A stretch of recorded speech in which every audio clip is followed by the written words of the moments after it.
Hi, I'm Seamless, and in this production basics tutorial, I'm going to be talking about mixing and equalization. Those two things. They're kind of the same thing. They're sort of related. They're together. They're a part of one another, and they're involved and are important to each other. Almost sounds like they're married. Why don't you marry it? Anyway, this is going to be kind of like a sort of a definition deal, showing you what it is, what it's supposed to do. Not really a how-to kind of thing, just because there are a billion ways to approach the entire idea of mixing, and lots of philosophies and ideas about how to do that. And we can talk about that later, but for right now, this is sort of just an introduction to what its purpose is. And to that end, I have created a thing here, a little moment, and I've done absolutely nothing to any of the sounds that I've put into the effects here. We can see the ones I have. I'll just play through it real quick, just so we sort of have a feel for it. Melting to the imprisoned image of a damaged mind, ravaged by an unforgiving time, expressed divinely by a man, not a god, but rap so timely in the sinews of my aching body's course that traveled blindly. So I actually lied. I put a delay on this one just because I thought it sounded cool. So let's talk about what mixing is. So the idea of mixing is that you have a whole bunch of stuff. Here I have this drum loop. I have this melody and bass line.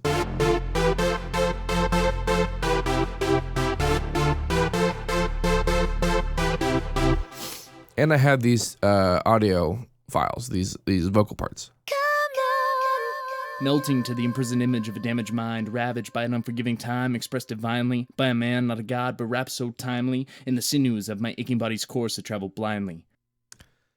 Now, the purpose of this, of mixing, is to have all these elements together, because it's easy to make a single element or a single group of elements sound good by themselves, sound good in a vacuum.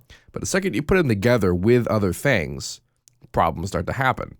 And why is that? Well, the most basic answer is essentially what happens in the audio spectrum, which is very, very vague. Is not really a good answer to things. But essentially what happens is that any group of things, like if I were to open up an equalizer onto the bassline melody bit, we can see using, this is FL's parametric EQ2, which is its primary equalizer. It's very handy, very cool. And we can, and it has an analysis tool that happens with it, where we get a sort of a spectral view of what the sound is doing as it happens. Lots of things can do this. If whatever DAW you're using, you don't have something like this, there's a plugin called Voxenjo Span, which is very popular and does something similar. Just presented to you in a different way, but does essentially the same information, perhaps even a little bit more. And what this shows us is that it shows us the activity of the sound in the spectrum, like where it's heavy and where it's together. Now that's gonna clash with other things. Like, for example,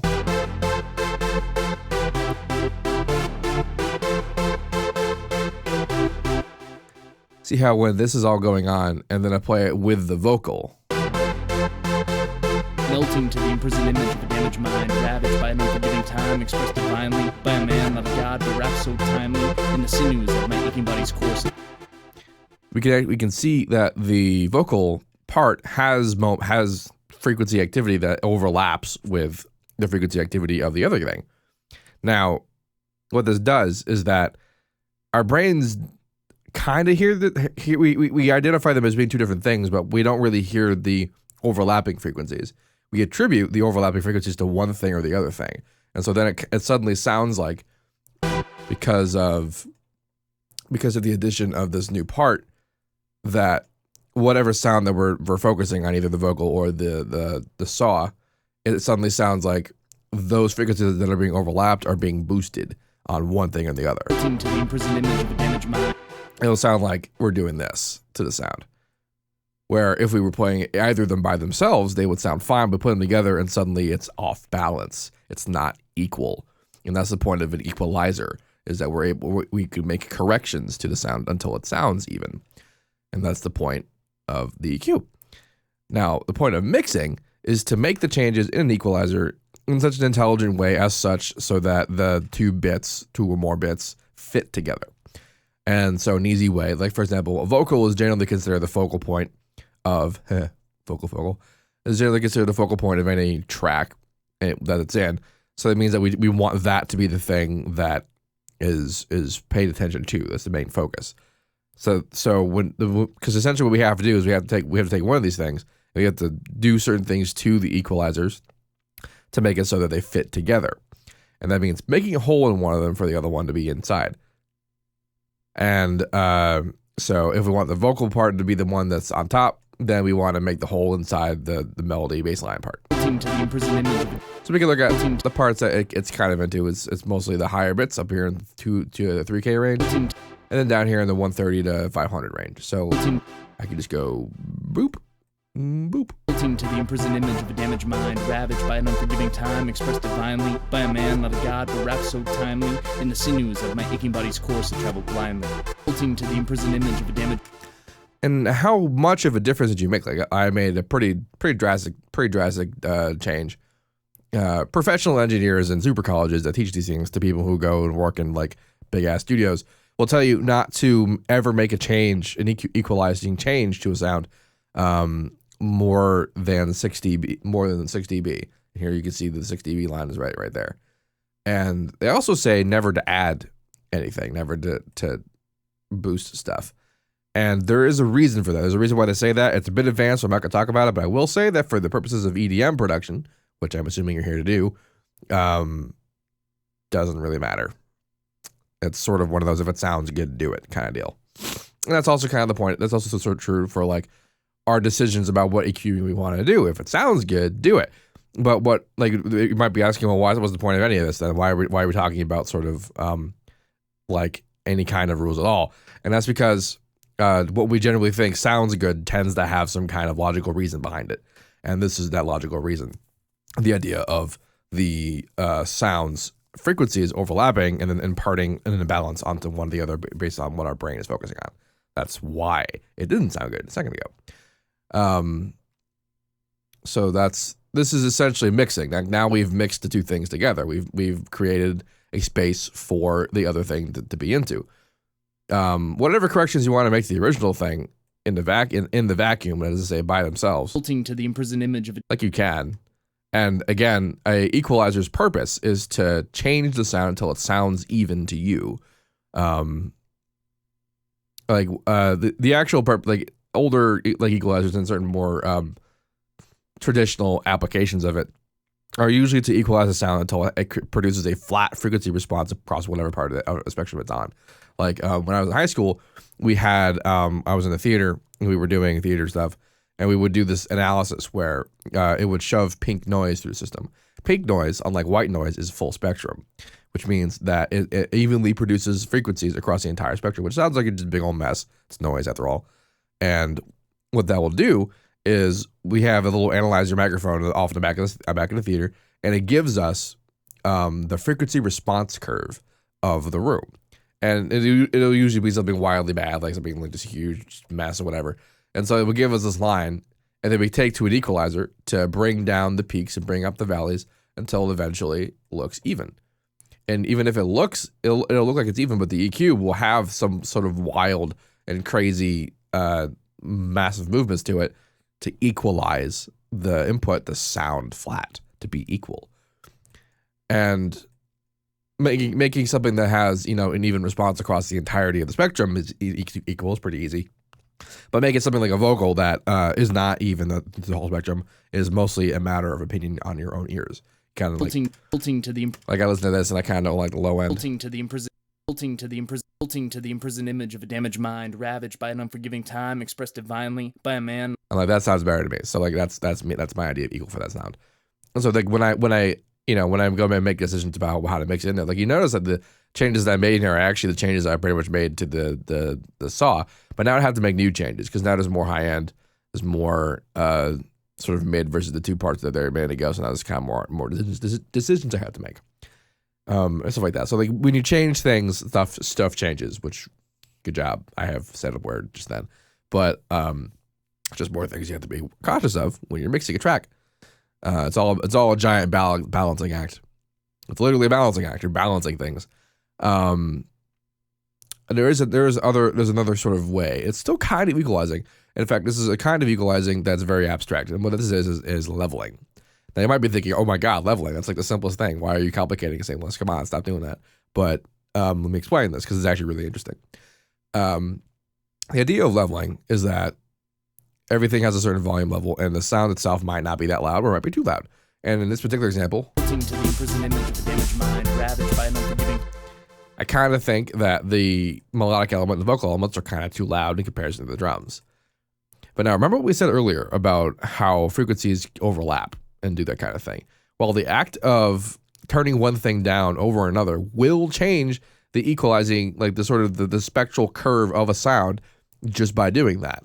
And the reason for that is because if like I bring down the vocal part, if I hadn't done any of this equalizing stuff, and I brought down the vocal part, that would bring down the overall, like the 100 to 500 and the 3K range of everything, because those are the frequencies that are most prominent in the vocal part. Bring it down, bringing the whole thing down will mean that that particular section is brought down over for everything together in the layer, because it's layered together in the mix. So that's why leveling actually has a bigger impact than just making certain things louder and other certain things quieter. To the imprisoned image of a damaged mind, ravaged by an unforgiving time, expressed divinely by a man, not a god, but rap so timely in the sinews of my aching body's course to travel blindly. And such. Now, there are more, impressive things you can do to mix stuff together with the application of compression and that kind of thing. But we'll talk about that in a separate video. Just kind of a recap. The idea of what mixing is that we're trying to make a bunch of stuff that presumably you thought sounded good by themselves, like the drums, the vocal, and the melody and bass line, and make it fit with other things. Now, we have to make decisions based on what we think needs to be on top. Like the vocals are, for example, the things that I would think need to be on top. And so we need to, make the holes inside whatever other elements we have for them to fit into it. And this is a good way to get a very clean mix, because there are other ways of doing this. Like, for example, the concept of side chaining, which I have actually made videos about. The particular video where I describe what that is called Side Chaining for Fun and Profit, but I might do another one in this series just to keep everything together, which I have totally said before, but I think I mean it this time. Yes. So like another example of this, it will be the classic interaction between a kick drum and a bass instrument. So if we look at a kick, I actually have two layered here, but let's look at the 808. To the imprisoned image of a damaged mind, ravaged by an unforgiving time, expressed divinely by a man, not a god, but rap so timely in the sinews of my aching body's. So traditionally, what an engineer will tell you to do is to look at where the kick lives. To the imprisoned image of a damaged mind. In this case, it lives at 48 hertz, so around 50 hertz. And take a node and kind of just bring it down in that area in the bass. To the imprisoned image of a damaged mind, ravaged by an unforgiving time, expressed divinely by a man, not a god, but rap so timely in the sinews of my aching body's core. And what that will do is it fits the low end together, basically. Because right now in the low end, there's really only two things. There's the bass sound itself, and the kick drum. And when the two are together, it creates a peak. And the whole reason why we do this mixing thing, the whole reason why we put stuff together, is to maximize the idea of headroom. And the idea of headroom is really quite simple: is that how loud everything gets and how big the peaks are. To the imprisoned image of a damaged mind, ravaged by. Right now the peaks are pretty good, but if I brought the bass back up. To the imprisoned image of a damaged mind, ravaged by an unforgiving time, expressed divinely. The peaks are just slightly higher, and the real reason why they're not a lot higher is just because I'm going very, very light on this kind of track. I'm actually doing a pretty good job of keeping my dynamic range, which something else we'll talk about and what that means. But if you know me at all, you know that this is a very silly thing for me. But the idea of mixing is that there's only a finite amount of headroom, and especially for bass instruments, usually bass. By usually I mean always. Bass frequencies require more power to sound as loud as higher frequencies. So this means that when you have two things that are audible to us at all, like in the bass range. This means that a fair amount of power is being put into them, which means the level is high. And when two things that are levels that are in the same frequency area of high levels are added together, they get the overall level is amplified quite a bit. And as there is a finite amount of headroom, chances are that will mean that you'll run out of headroom. And you want as much headroom as you can get to preserve your dynamic range, or to have as much leeway to crush your dynamic range and to preserve as much loudness as you want to have in your track.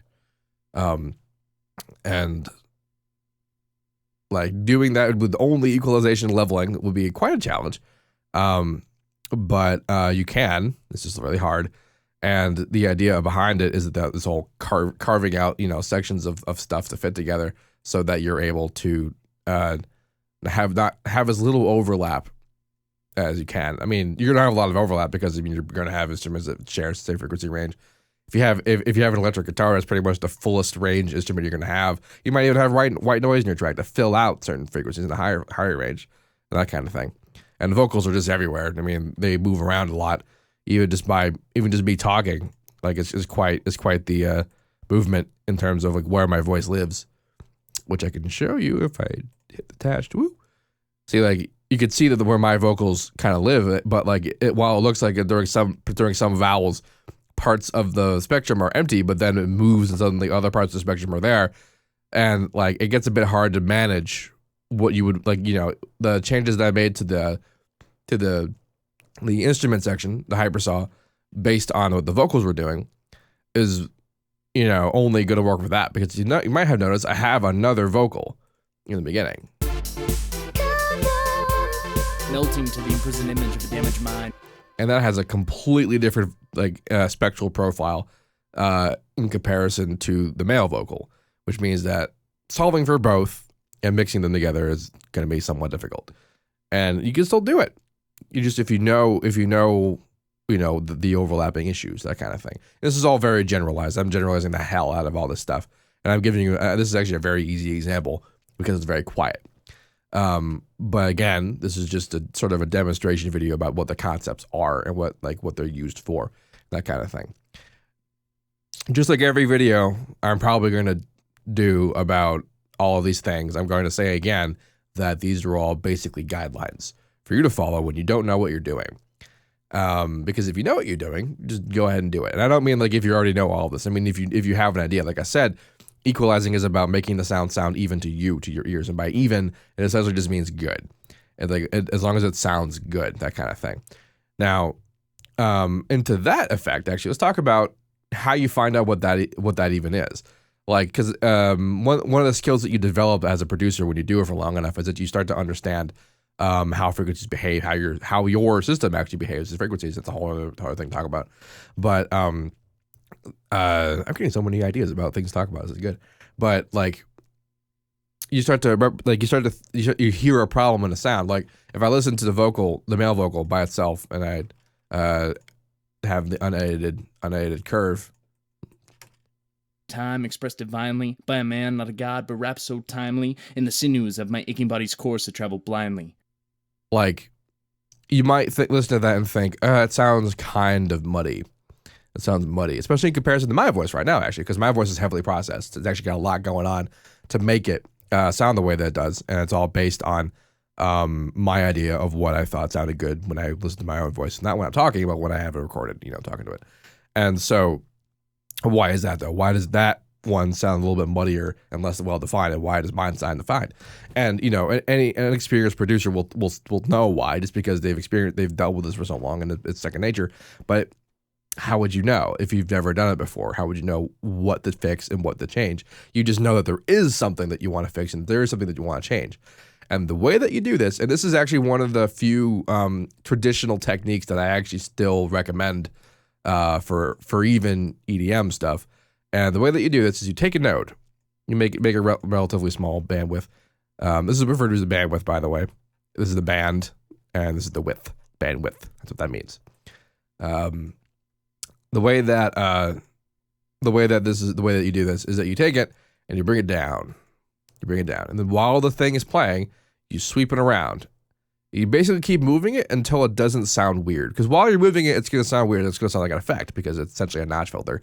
but eventually you'll move it into a position where suddenly it stops sounding weird. It'll start sounding better. Time expressed divinely by a man, not a god, but rap so timely in the sinews of my aching body's course to travel blindly. In this case, it was right there. I mean, I knew ahead of time that was going to be there, but I did just do it just then just to see what it was like.